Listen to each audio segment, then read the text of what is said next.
I'm Pam. The name of my cooking blog is Sooner Be Cooking. I live just outside of Tulsa, Oklahoma. My cooking style can best be described as rustic and simple. Today, I am cooking what I call Oklahoma cassoulet.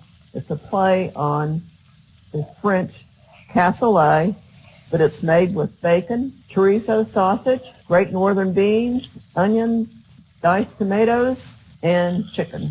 And so right now, first, you take approximately half a pound of sliced bacon, and you brown it in your 4-quart saucepan that you're going to use to make your casserole. And as soon as it's browned, or lightly browned, I should say, we shall drain the excess fat from the pan and remove the bacon. I have now drained the bacon fat from the casserole after first removing the bacon, and now I'm going to add the chorizo sausage and brown it. It's a Mexican sausage. There is no casing on the chorizo that we have here. We want to brown it, or basically we want to cook it enough to make sure that it is cooked in the casserole. This chorizo is pork-based. You can get it in beef. And that was approximately 1 pound of chorizo sausage that I added into the casserole. And now I'm adding 1 roughly diced onion, which I'm going to saute in with the chorizo until it is soft. It doesn't have to brown. I'm just looking to soften it. My onion is beginning to soften, so it's about time to add our great northern beans. You can get these either canned or dried. If you buy them dried, be aware that you need to start preparing them the night before. This is strictly optional, but I'm mashing up some of them because I think that gives it a creamier texture in the end. You don't have to do that. And I'm just using an old-fashioned potato masher. And here we go.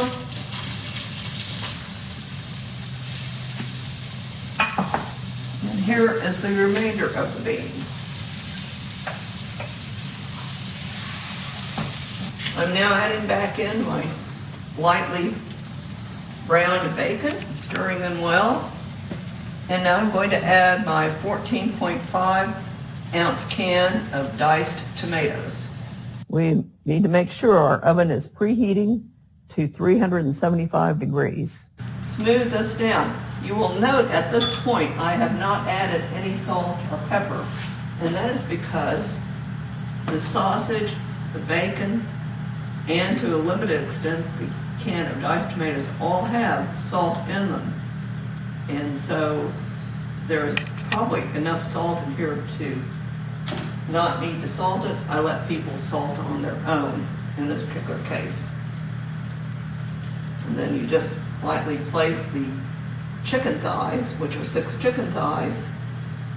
They're bone in with skin on. I'm lightly placing them on the top of the beans. At this point, we lightly sprinkle some salt on the top of the chicken thighs and some pepper.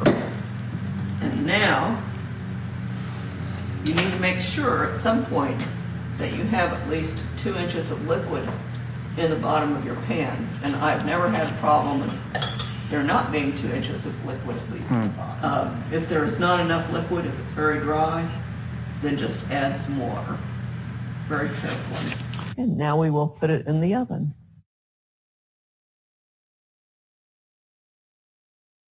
So I let this sit for 5 to 10 minutes. It's hot.